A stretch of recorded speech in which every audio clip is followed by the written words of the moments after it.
Kementerian Agama, Wakaf, Dakwah dan Bimbingan Agama Islam Kerajaan Arab Saudi mempersembahkan pedoman pelaksanaan haji secara rinci selangkah demi selangkah.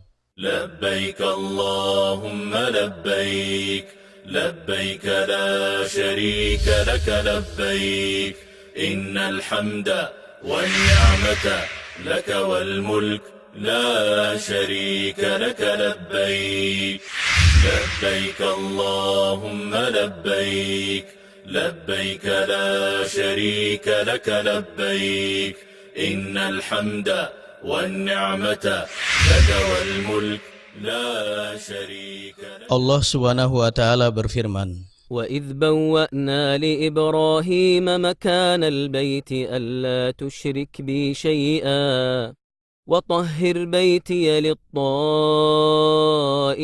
وَالْقَائِمِينَ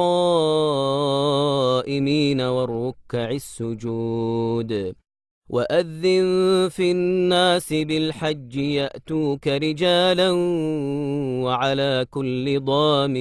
وعلى كل ضامر يأتين من كل فج عميق. dan ingatlah ketika kami memberikan tempat kepada Ibrahim di tempat Baitullah dengan mengatakan, janganlah kamu mempersekutukan sesuatu dengan aku, dan sucikanlah rumahku ini bagi orang-orang yang tawaf, orang-orang yang ibadah, dan orang-orang yang rukuk dan sujud. Dan berserulah kepada manusia untuk mengerjakan haji, niscaya mereka akan datang kepadamu dengan berjalan kaki dan mengendarai unta yang kurus yang datang dari segenap penjuru negeri yang jauh. Quran Surah Al-Hajj ayat 26-27. Di Mekah Al-Mukarramah terdapat Baitullah Al-Atiq, tempat yang sangat dicintai hati kaum muslimin di negeri manapun mereka berada. Jiwa dan hati tertuju kepadanya dengan penuh ketundukan dan khusyuk menghadap Allah Subhanahu wa taala dalam pelaksanaan salat 5 waktu sehari semalam.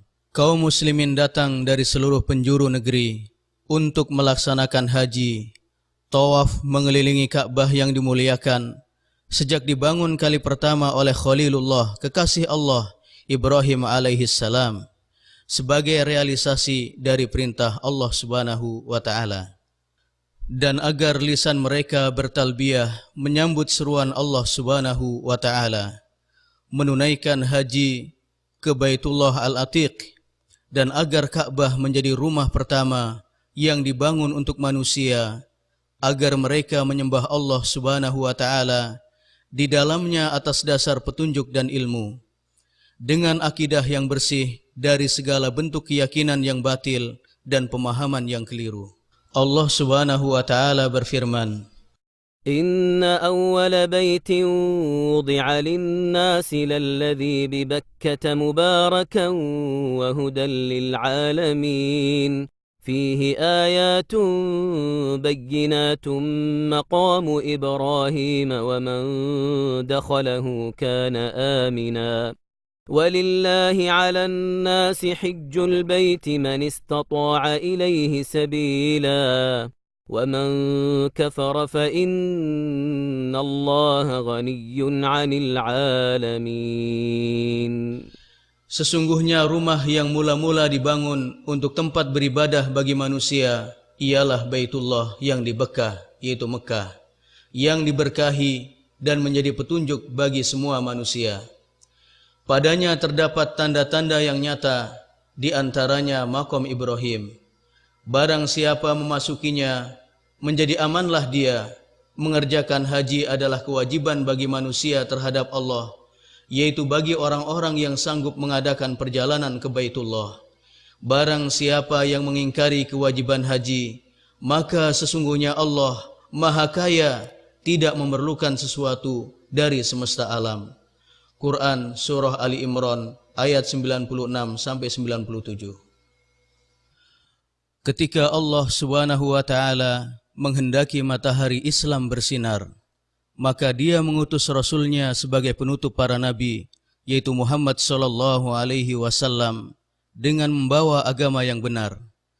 untuk mengeluarkan manusia dari kegelapan syirik kepada cahaya iman, juga untuk menerangkan kepada mereka kebodohan dan kesesatan yang pernah mereka perbuat, serta menjelaskan kepada mereka hakikat ibadah kepada Allah Subhanahu wa taala, bahwa Allah Subhanahu wa taala adalah zat yang telah menciptakan jin dan manusia agar mereka menyembahnya semata, tiada sekutu baginya. Sami'allahu liman hamidah. Rabbana walakal hamd. Rukun Islam tersebut dalam hadis bahwa Nabi SAW pernah bersabda, Bunyal Islamu ala khams, syahadati an la ilaha illallah wa anna Muhammadar Rasulullah, wa iqamis salah wa ita'iz zakah wa sawmi Ramadan wa haji baitillahil haram.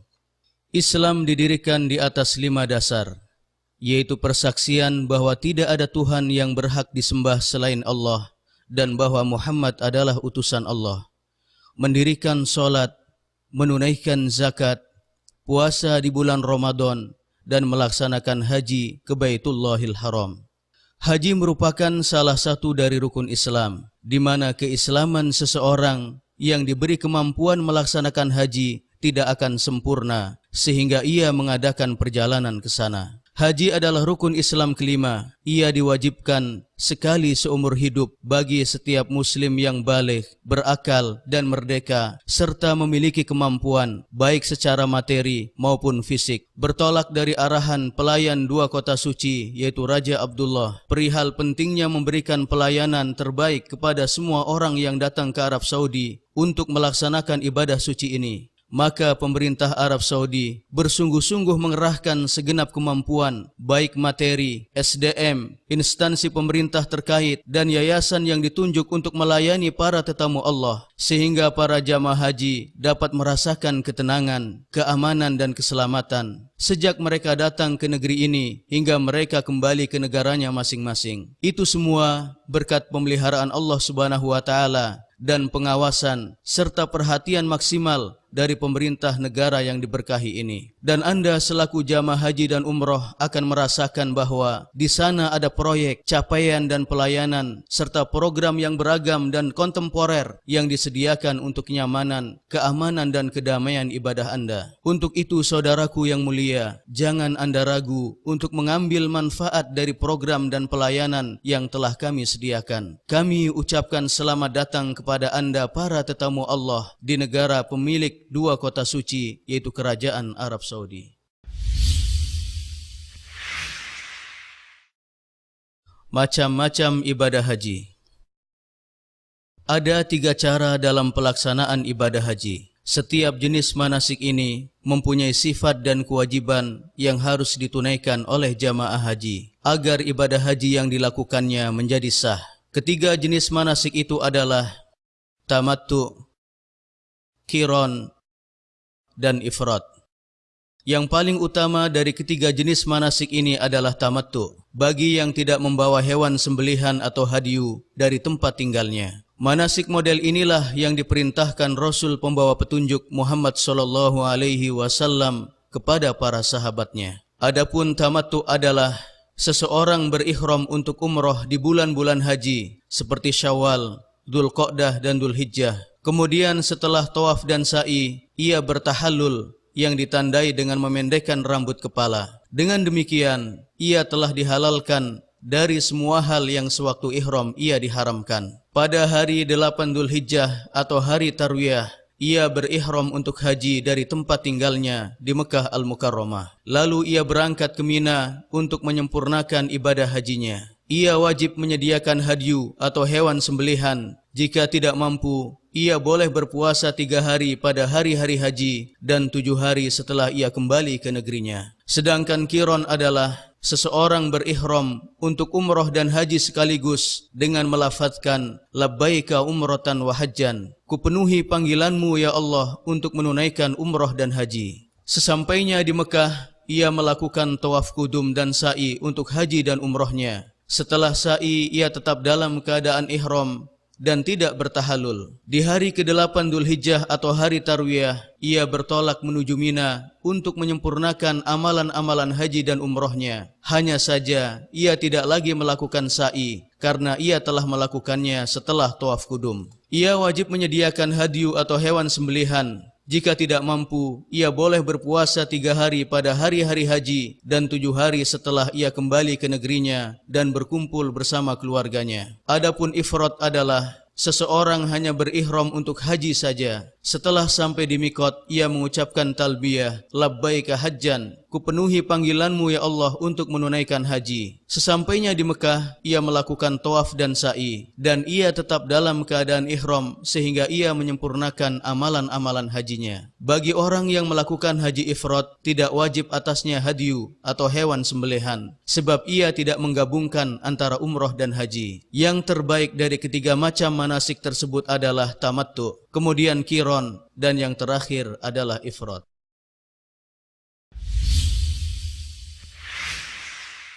Mikot untuk ihram. Kaum muslimin saudaraku, jika Anda telah berazam untuk mengadakan perjalanan ke Mekah Al-Mukarramah untuk menunaikan ibadah haji dan umrah, maka Anda wajib berihram dari salah satu tempat mikot di antara 5 mikot yang telah ditetapkan oleh Nabi SAW. Kelima mikot ini adalah: yang pertama, Dzulhulaifah, yaitu mikotnya penduduk Madinah yang sekarang bernama Abyar Ali. Yang kedua, Al-Juhfah, yaitu mikotnya penduduk Syam, terletak di dekat kota Robih dan manusia sekarang berihram dari Robih. Ketiga, Qor Al-Manazil, yaitu mikotnya ahli Najd yang sekarang bernama As-Sil Kabir. Keempat, Yalamlam, yaitu mikotnya penduduk Yaman dan manusia sekarang berihram dari Sa'diyah. Kelima, Dzatu Irq, yaitu mikotnya penduduk Irak. Bagi penduduk Mekah, mereka berihram untuk hajinya dari tempat tinggalnya. Sedangkan untuk umroh, mereka berihram dari Tan'im atau dari tempat mana saja yang berada di luar batas tanah haram. Adapun penduduk Jeddah, mereka berihram dari Jeddah. Wajib bagi orang yang melewati salah satu dari mikot-mikot tersebut untuk berihram dari sana bagi orang yang ingin haji dan umroh. Barang siapa yang melewati mikot dengan sengaja dan tidak berihram, maka ia wajib kembali ke mikot dan berihram dari sana, atau ia terkena dam, yaitu kambing yang ia sembelih di Mekah dan ia bagikan kepada orang-orang miskin di sana. Kaum muslimin saudaraku, jika Anda sampai di mikot lewat jalur darat dengan sarana transportasi, mobil dan yang lainnya, maka mandilah dan memakai wangi-wangian jika mudah bagi Anda. Kemudian kenakan 2 helai kain ihram yang putih bersih. Yang satu helai Anda pakai sebagai sarung dan yang lain Anda pakai sebagai selendang. Sedangkan bagi wanita, boleh memakai pakaian apa saja yang ia kehendaki dengan syarat tidak menampakkan perhiasannya. Setelah itu berniatlah untuk umrah dengan melafadzkan labbaika umratan, kupenuhi panggilanmu ya Allah untuk menunaikan umrah. Adapun jika kedatangan Anda melalui jalur laut atau udara, maka sudah ma'ruf, sang pilot pesawat atau nahkoda kapal akan mengumumkan kepada para penumpang bahwa mikot sudah dekat, sehingga mereka segera memakai pakaian ihram. Tidak mengapa jika jamaah haji dan umroh telah mengenakan pakaian ihramnya dari rumahnya. Sesampainya di mikot, diumumkan kepada para jamaah yang berada di pesawat atau kapal laut agar mereka membaca talbiyah. Talbiyah dibaca dengan suara keras bagi kaum laki-laki dan suara pelan bagi kaum wanita. لبيك اللهم لبيك لبيك لا شريك لك لبيك إن الحمد والنعمة لك والملك لا شريك لك لبيك.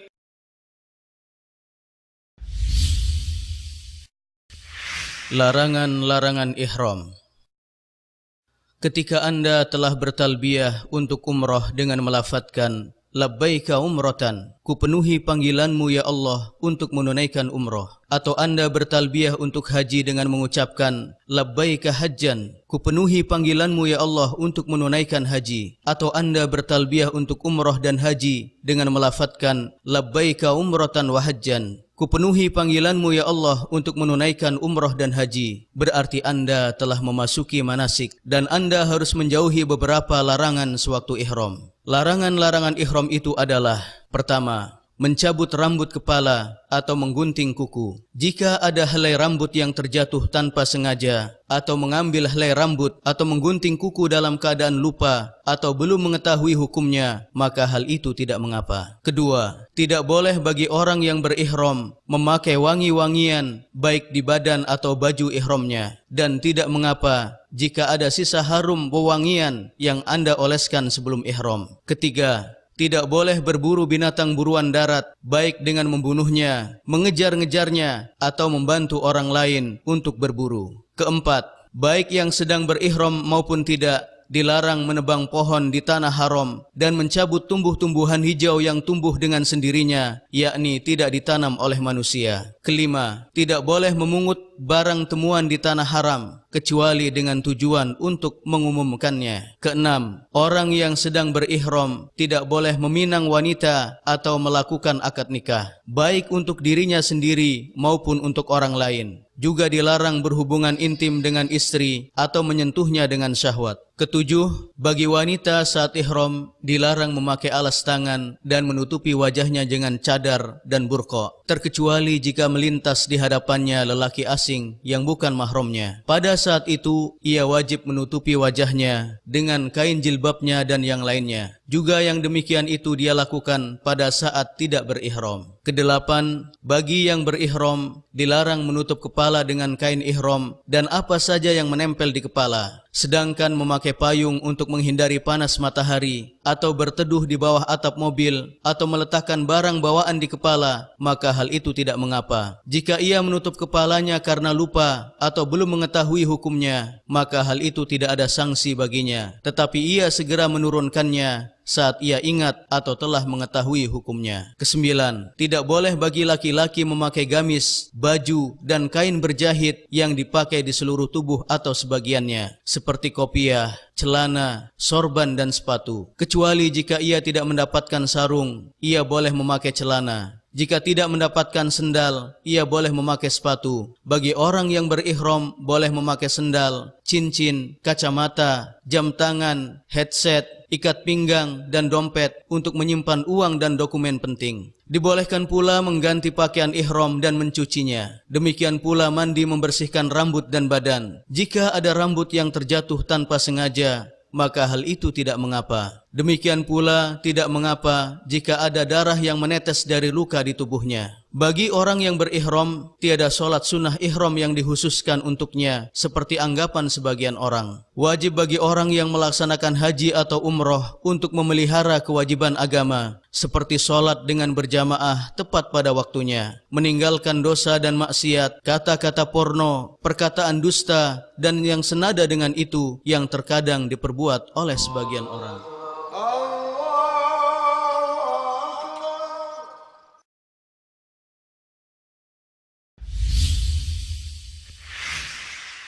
Tata cara tawaf. Di Mekah, seorang yang berihram disunahkan untuk mandi. Sewaktu memasuki Masjidil Haram, ia mendahulukan kaki kanan seraya mengucapkan, A'udzu billahil azim wa biwajhihil karim wa bisultanihil qadim minasyaitonir rajim. Allahumma ftahli abwaba rahmatik. Aku berlindung kepada Allah yang Maha Agung dan dengan wajahnya yang mulia dan dengan kekuasaannya yang qadim dari godaan setan yang terkutuk. Ya Allah, bukakanlah bagiku pintu-pintu rahmatmu. Doa ini disyariatkan pula dibaca setiap kali ia masuk ke dalam masjid manapun. Lalu ia berjalan menuju ke arah Ka'bah Al-Musyarrafah untuk memulai tawaf. Disunahkan bagi laki-laki saat tawaf melakukan ittiba, yaitu menjadikan pertengahan selendang ihramnya di bawah pundaknya sebelah kanan, sedangkan kedua ujungnya berada di atas pundak kirinya. Pada 7 putaran tawaf disunahkan mendekati Hajar Aswad. Jika memungkinkan, ia mencium Hajar Aswad. Jika tidak mengganggu jamaah lainnya dengan berdesak-desakan, saling mendorong, mencela dan memukul satu sama lainnya. Karena yang demikian itu merupakan kesalahan yang dapat mengusik ketenangan orang lain. Jika tidak mungkin untuk menciumnya, maka cukup baginya memberi isyarat kepada Hajar Aswad dari tempatnya yang jauh seraya mengucapkan Allahu Akbar. Kemudian jamaah haji atau umroh memulai tawafnya dengan zikir dan istighfar serta doa-doa yang ia kehendaki, atau membaca Al-Quran dengan suara lirih atau pelan. Juga tidak mengkhususkan doa tertentu seperti yang dilakukan oleh sebagian kaum muslimin, karena yang demikian itu dapat mengganggu orang lain yang sedang tawaf. Jika telah sampai di rukun Yamani, ia mengusapnya dengan tangan kanannya jika hal itu mudah baginya. Tapi ia tidak menciumnya atau mengusap tangan kanannya seperti yang dilakukan oleh sebagian jamaah. Padahal hal itu menyalahi sunnah Nabi SAW. Jika tidak memungkinkan menyentuh rukun Yamani, maka ia berlalu melanjutkan tawafnya dan tidak perlu memberi isyarat atau bertakbir. Merupakan sunnah seorang jamaah haji membaca doa di antara rukun Yamani dan Hajar Aswad, Rabbana atina fid dunya hasanah wa fil akhirati hasanah wa qina adzabannar. Ya Tuhan kami, berikanlah kepada kami kebaikan di dunia dan kebaikan di akhirat, dan peliharalah kami dari siksa neraka. Demikianlah seorang jamaah menyempurnakan tawafnya, dimulai dari Hajar Aswad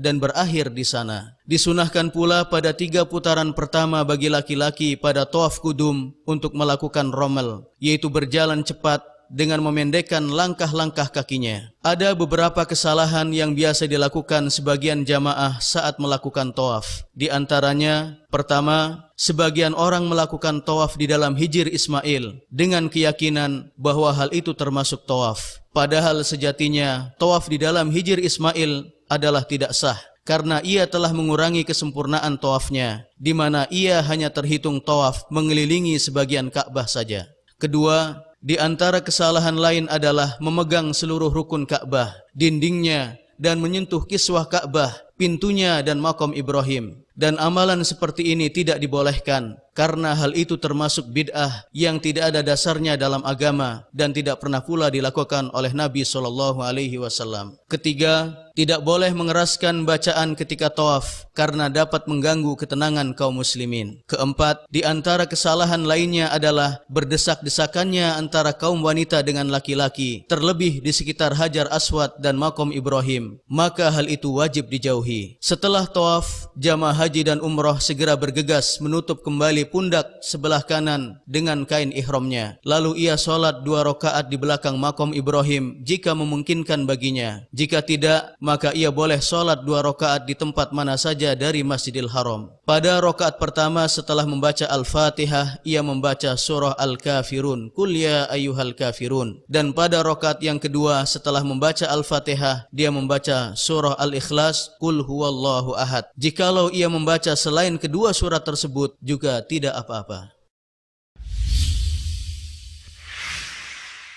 Tata cara sa'i. Setelah tawaf, jamaah haji dan umroh berjalan menuju Sofa untuk melaksanakan sa'i sebanyak 7 kali putaran. Setelah mendekati Sofa, ia memulai amalan seperti yang Allah ajarkan dengan mengucapkan, Inna as-safa wal marwata min sya'airillah.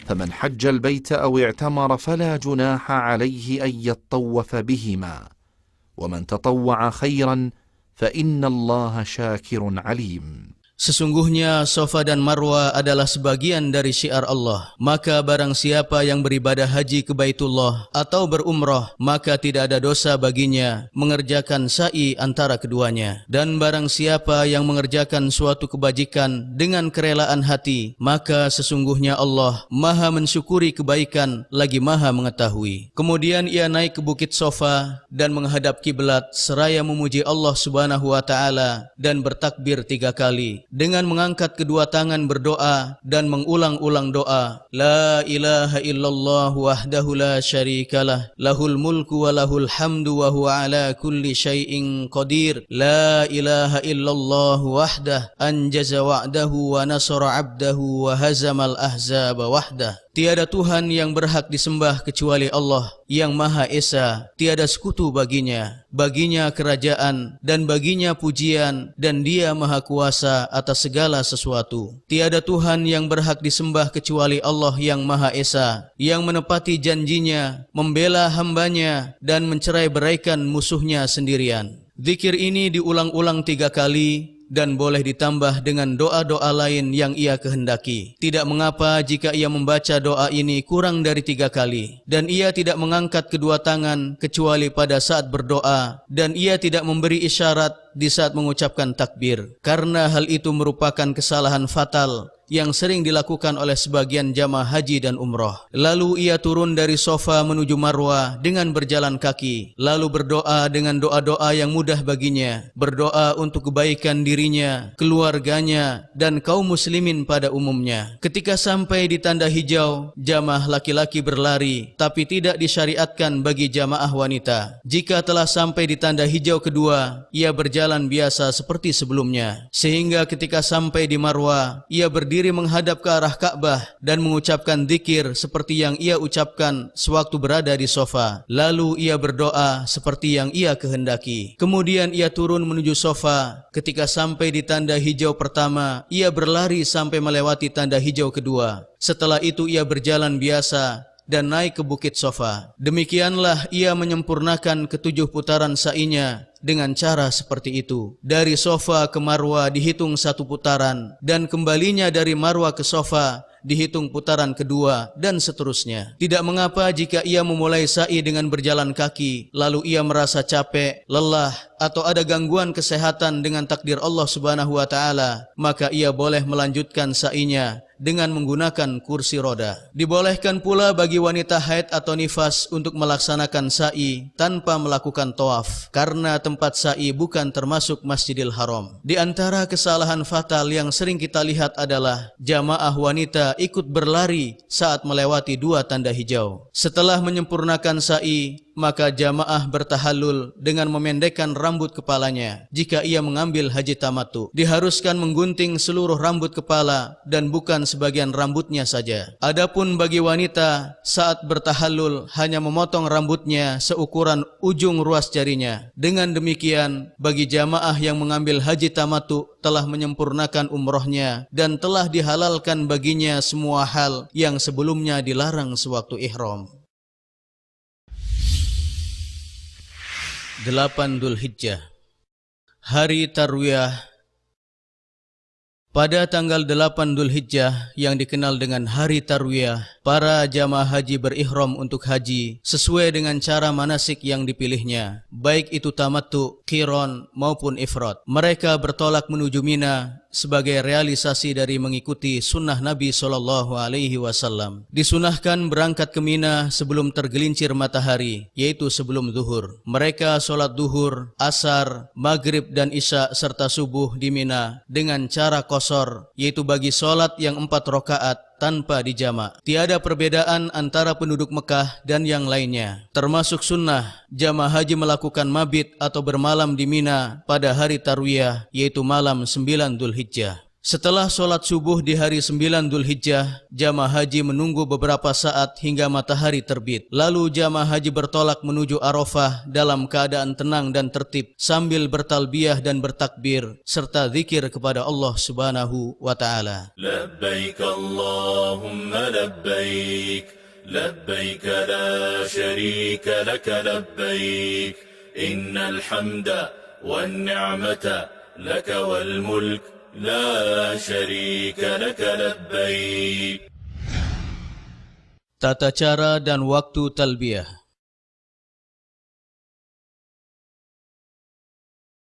Hendaknya jamaah haji dan umroh memperbanyak talbiyah pada waktu yang telah ditentukan. Saat umroh, talbiyah dimulai sejak ihram sampai memulai tawaf. Sedangkan saat haji, talbiyah dimulai sejak ihram untuk haji sampai waktu melempar jumrah Aqabah pada pagi hari 10 Dzulhijjah atau hari raya kurban. Ucapan talbiyah itu adalah Labbaik Allahumma labbaik, labbaik la syarika laka labbaik, innal hamda wan ni'mata laka wal mulk لا شريك لك لبيك. Aku sambut panggilanmu ya Allah, aku sambut panggilanmu, aku sambut panggilanmu, tiada sekutu bagimu, aku sambut panggilanmu. Sesungguhnya segala puji, nikmat dan kerajaan adalah milikmu, tiada sekutu bagimu.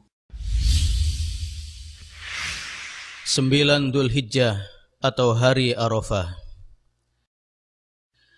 Di hari ini, yaitu 9 Dzulhijjah, para jamaah haji berkumpul di Arafah yang digambarkan oleh Rasulullah SAW sebagai sebaik-baiknya hari dalam setahun. Kaum muslimin melakukan wukuf di Arafah sejak tergelincir matahari hingga terbenamnya di hari yang agung ini. Merupakan sunnah seorang jamaah haji singgah di Masjid Namirah jika hal itu mudah baginya. Jika tidak memungkinkan, maka cukup baginya memastikan diri bahwa ia berada di dalam batas Arafah. Di sana banyak papan petunjuk yang menjelaskan hal tersebut. Arafah semuanya adalah tempat wukuf. Di hari yang agung ini, wahai saudaraku, sibukkanlah diri anda dengan talbiyah dan zikir, perbanyak istighfar, takbir dan tahlil. Berdoalah kepada Allah Subhanahu wa taala dengan hati yang khusyuk dan tunduk. Bersungguh-sungguhlah anda dalam berdoa untuk kebahagiaan anda, keluarga, anak-anak dan saudara-saudara anda dari kaum muslimin. Jika telah masuk waktu zuhur, seorang imam menyampaikan khutbahnya yang berisi peringatan, nasihat dan petuah. Kemudian ditunaikan solat zuhur dan asar dengan jamak dan qasar seperti yang dilakukan Rasulullah SAW. Tiada solat sebelumnya, di antara keduanya dan sesudahnya. Jamaah haji hendaknya menghindari kesalahan dalam wukuf di hari yang agung ini yang dapat menghilangkan pahala dan ganjaran. Di antara kesalahan yang biasa dilakukan oleh jamaah haji sewaktu wukuf adalah: yang pertama, wukuf di luar batas Arafah. Mereka berada di tempat itu sampai terbenam matahari, lalu mereka bertolak menuju Musdalifah. Kedua, bertolak meninggalkan Arafah sebelum terbenam matahari, dan hal ini tidak dibenarkan karena menyalahi perbuatan Nabi SAW. Ketiga, berdesak-desakan dan saling dorong-mendorong dengan tujuan naik ke Bukit Arafah atau Jabal Rahmah sehingga sampai di puncaknya, mengusap dindingnya dan sholat di sana. Ini merupakan bid'ah yang tiada asalnya dalam syariat. Terlebih yang demikian itu dapat membahayakan tubuh dan kesehatan jamaah itu sendiri. Keempat, menghadap ke Bukit Arafah atau Jabal Rahmah saat berdoa, padahal sunnahnya adalah berdoa menghadap ke arah kiblat.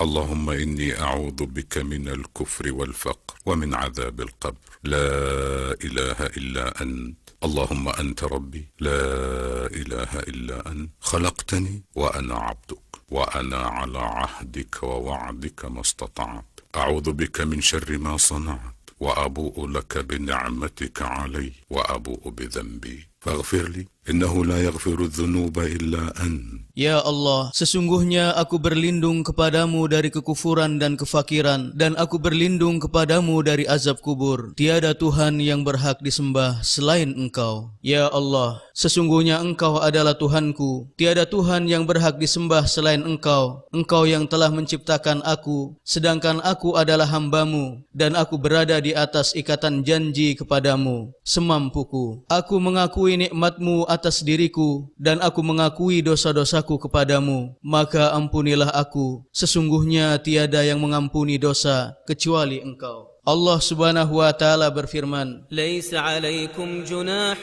أن تبتغوا فضلا من ربكم فإذا أفضتم من عرفات فاذكروا الله عند المشعر الحرام واذكروه كما هداكم وإن كنتم من قبله لمن الضالين ثم أفيضوا من حيث أفاض الناس واستغفروا الله إن الله غفور رحيم. Tidak ada dosa bagimu untuk mencari karunia dari Tuhanmu. Maka apabila kamu telah bertolak dari Arafah, berzikirlah kepada Allah di Masy'aril Haram, dan berzikirlah dengan menyebut nama Allah sebagaimana yang ditunjukkannya kepadamu. Dan sesungguhnya kamu sebelum itu benar-benar termasuk orang-orang yang sesat. Kemudian bertolaklah kamu dari tempat bertolaknya orang-orang banyak, dan mohonlah ampun kepada Allah. Sesungguhnya Allah Maha Pengampun lagi Maha Penyayang. Musdalifah.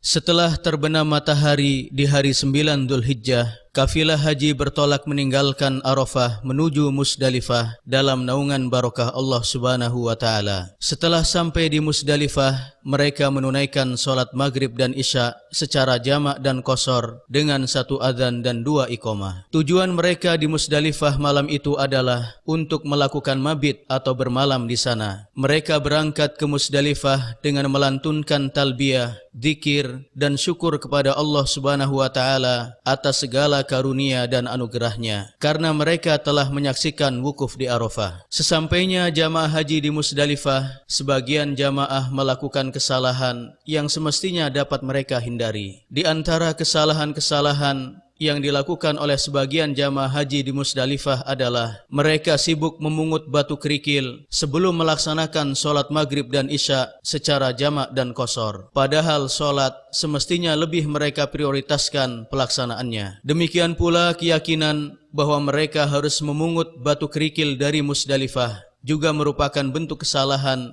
yang seharusnya tidak terjadi. Sunnahnya adalah seperti yang telah kita sebutkan, bahwa jamaah haji mabit di Musdalifah sehingga mereka menunaikan sholat subuh di sana. Ada dispensasi atau keringanan bagi jamaah wanita dan orang-orang lemah serta anak-anak untuk bertolak meninggalkan Musdalifah menuju Mina di akhir malam. Jika jamaah haji telah melaksanakan sholat subuh, disunahkan berhenti sejenak di Masy'aril Haram, yaitu tempat masjid, yaitu sebuah bukit di Musdalifah atau di tempat mana saja di Musdalifah. Dengan menghadap ke arah kiblat, jamaah haji memperbanyak zikir, takbir dan doa yang mudah baginya. Setelah itu, ia memungut batu kerikil untuk melontar jumrah Aqabah sebanyak 7 butir batu. Ukurannya sedikit lebih besar dari kacang hims, sisanya bisa dipungut di Mina. Selanjutnya dalam naungan barakah Allah, jamaah haji melanjutkan perjalanannya menuju Mina sebelum terbit matahari dalam keadaan bertalbiyah, khusyuk dan memperbanyak zikir kepada Allah Subhanahu wa taala. Sesampainya di Mina, jamaah haji segera mendekati Jumrah Aqabah, jumrah yang paling dekat dengan Mekah. Setelah sampai di Jumrah Aqabah, ia menghentikan talbiyahnya dan melempar jumrah tersebut sebanyak 7 kali lemparan batu secara beriringan dan bertakbir setiap lemparan batu. Kemudian ia menyembelih hewan hadyu bagi yang mengambil haji tamattu atau qiran. Ia boleh makan sebagian dagingnya dan sisanya dibagikan kepada orang-orang miskin. Setelah itu ia menggundul atau memendekkan rambut kepalanya, tetapi menggundul rambut kepala lebih utama. Adapun bagi wanita, cukup menggunting rambutnya seukuran ujung ruas jarinya. Ini adalah merupakan urutan amalan haji. Jika mendahulukan salah satu amalan dari 3 amalan tersebut, yaitu melontar jumrah Aqabah, menyembelih hadyu dan menggundul atau memendekkan rambut kepala, juga tidak mengapa. لبيك اللهم لبيك لبيك لا شريك لك لبيك إن الحمد والنعمة لك والملك لا شريك لك لبيك. 10 Dzulhijjah atau Hari Raya Korban. Jamaah haji yang datang dari belahan timur bumi dan baratnya, mereka berkumpul di Mina dengan wajah sukacita di hari raya Idul Adha yang penuh berkah. Mereka bergembira dengan nikmat yang Allah karuniakan kepada mereka. Mereka menyembelih hewan kurban sebagai bentuk takarrub kepada Allah Subhanahu wa taala. Para jamaah haji akan mendapatkan kemudahan dari kerajaan Arab Saudi terkait hewan korban dan penyalurannya kepada mereka yang berhak menerimanya. Ada beberapa kesalahan yang biasa dilakukan sebagian jamaah haji saat melontar jumrah. Di antaranya, pertama, sebagian jamaah berkeyakinan bahwa mereka sedang melempar setan, sehingga mereka melempar jumrah dengan marah, disertai dengan makian terhadap setan-setan itu. Melempar jumrah tidak disyariatkan kecuali untuk mendirikan zikir kepada Allah Subhanahu wa taala. Kedua, melempar jumrah dengan menggunakan batu besar atau sepatu dan kayu, dan ini merupakan bentuk berlebih-lebihan dalam pelaksanaan ajaran agama yang dilarang oleh Nabi SAW. Ketiga, berdesak-desakan dan saling dorong-mendorong satu sama lain saat berada di sekitar jamarat dengan tujuan melempar jumrah adalah kesalahan fatal. Wajib bagi setiap jamaah haji bersikap lemah lembut kepada saudaranya dan memfokuskan diri melempar jumrah ke tempat yang benar, yaitu lubang jumrah, baik itu mengenai dindingnya atau tidak. Keempat, melempar seluruh batu yang ada di tangan dengan satu kali lemparan. Padahal hal seperti ini tidak terhitung 7 lemparan, tetapi dihitung 1 lemparan saja. Yang benar adalah melempar batu satu persatu dan membaca takbir setiap lemparan batu. Tawaf ifadah.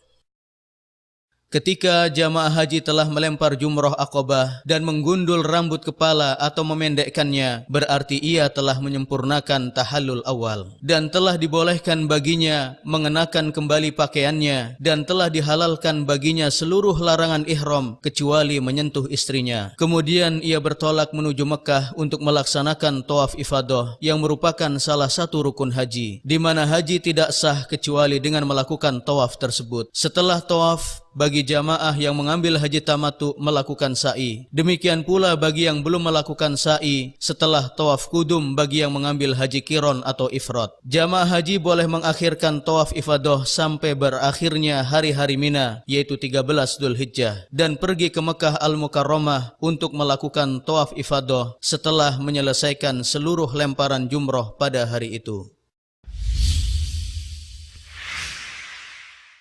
Hari-hari tasyrik.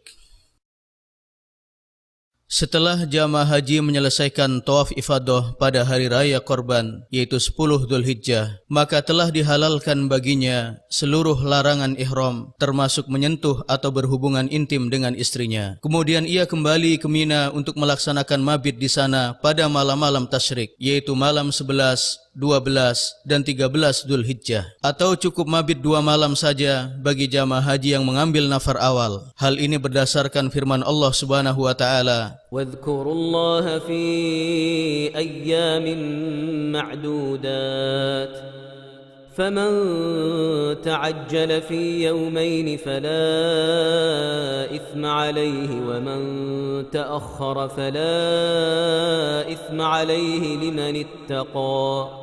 Dan berzikirlah dengan menyebut nama Allah dalam beberapa hari yang berbilang. Barang siapa yang ingin cepat berangkat dari Mina sesudah 2 hari, maka tiada dosa baginya. Dan barang siapa yang ingin menangguhkan keberangkatannya dari 2 hari itu, maka tidak ada dosa baginya bagi orang yang bertakwa. Seorang jamaah haji wajib melempar ketiga jumrah, yaitu Sughra, Wusta dan Aqabah pada hari-hari tasyrik di Mina, dan bertakbir setiap kali ia melempar batu. Disunahkan bagi jamaah haji setelah melempar jumrah Sughra dan Wusta untuk berdiri berdoa dengan menghadap kiblat, mengangkat kedua tangan dan berdoa dengan apa yang dia inginkan. Tapi hendaknya ia menghindari dari berdesak-desakan dan mengganggu kaum muslimin. Adapun setelah melempar jumrah Aqabah, seorang jamaah haji tidak disunahkan berhenti dan tidak pula berdoa sesudahnya. Jamaah haji yang mengambil nafar awal, maka ia melempar ketiga jumrah pada hari ke-12 Dzulhijjah. Lalu ia bergegas meninggalkan Mina sebelum terbenam matahari. Jika matahari telah terbenam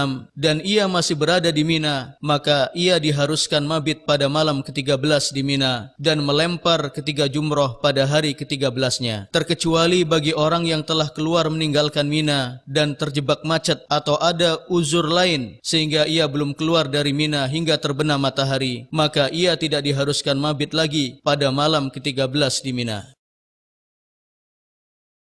Tawaf wada.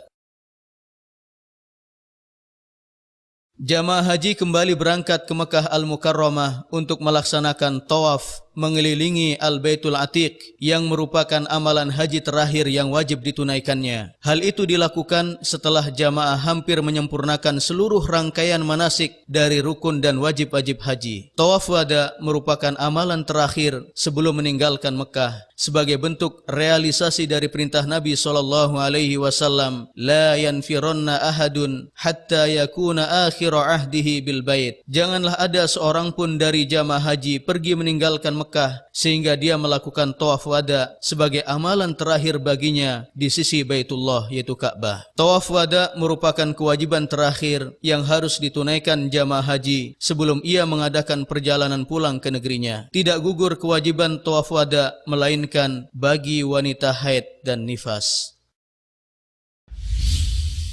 Kota Madinah dan tata cara ziarah Masjid Nabawi.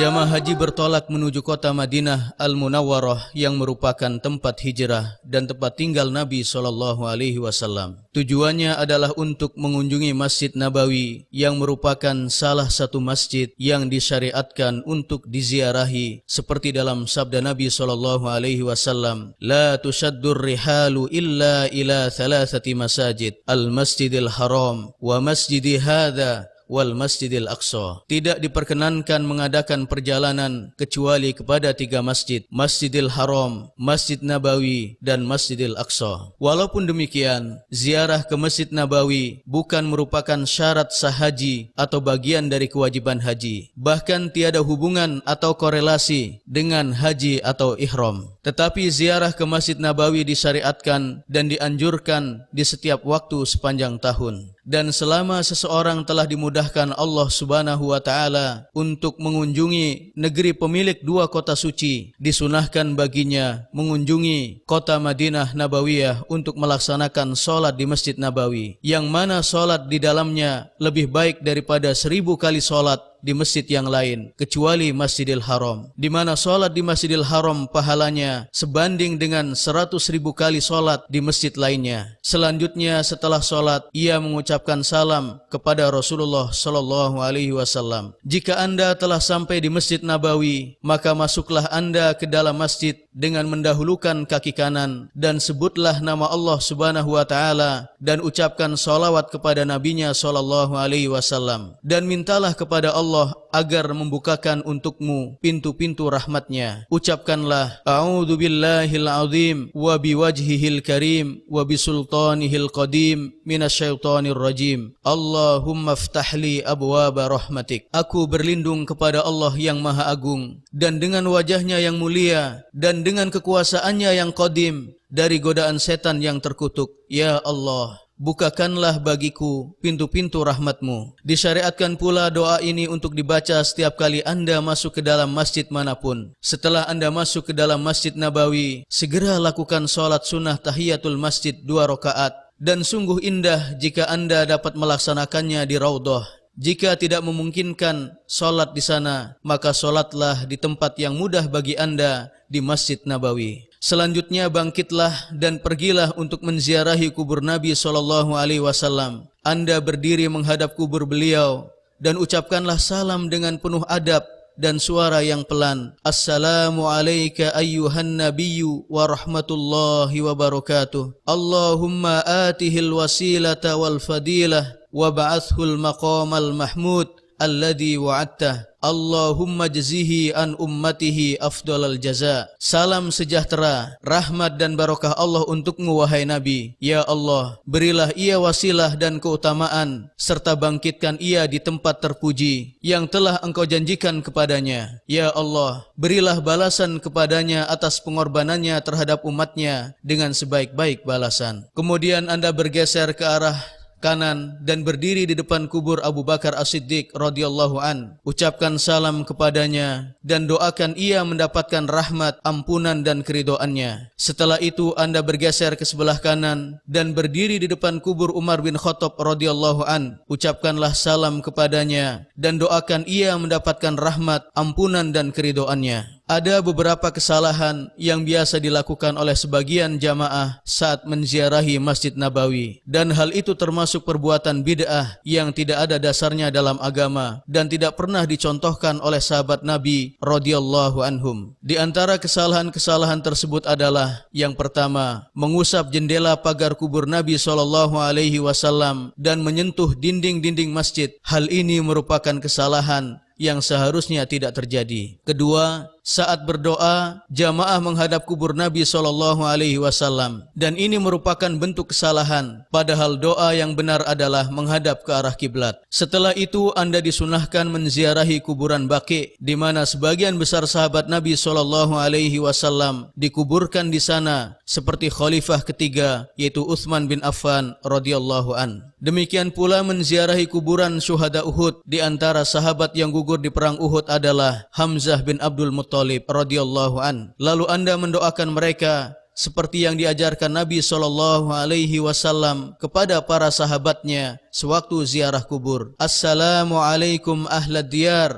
minal mu'minina wal muslimin wa inna insyaallahu bikum lahiqun nas'alullaha lana walakumul afiyah. Semoga kesejahteraan untukmu wahai penghuni kubur dari kaum mukminin dan muslimin. Sesungguhnya kami insyaallah akan menyusul kalian. Kami memohon kepada Allah untuk kami dan kalian keselamatan. Disunahkan pula selama Anda masih berada di Madinah untuk mengunjungi Masjid Quba dalam keadaan bersuci atau berwudu. Quba adalah masjid pertama yang dibangun di dalam Islam. Saat Anda berkunjung ke Masjid Quba, solatlah Anda di dalamnya 2 rakaat sebagaimana yang dicontohkan oleh Nabi SAW. Itulah masjid-masjid dan tempat-tempat di Madinah yang disunahkan untuk diziarahi. Selain masjid dan tempat-tempat itu, tiada lagi yang disyariatkan untuk diziarahi. Oleh karena itu, seseorang tidak dianjurkan untuk membebani diri berlebihan dan mengeluarkan biaya untuk mengunjungi tempat ini dan itu yang tiada pahalanya. Kita memohon kepada Allah Subhanahu wa taala untuk semua jamaah, mudah-mudahan mereka meraih haji yang mabrur, dosa yang terampuni dan sa'i yang diterima. Sesungguhnya Dia Maha Kuasa atas segala sesuatu. Kami ucapkan selamat datang kepada Anda para tetamu Allah di negara pemilik 2 kota suci, yaitu Kerajaan Arab Saudi. لبيك اللهم لبيك لبيك لا شريك لك لبيك إن الحمد والنعمة لك والملك لا شريك لك لبيك لبيك اللهم لبيك لبيك لا شريك لك لبيك إن الحمد والنعمة لك والملك لا شريك لك لبيك إن الحمد والنعمة لك والملك لا شريك لك لبيك لبيك اللهم لبيك لبيك لا شريك لك لبيك إن الحمد والنعمة لك والملك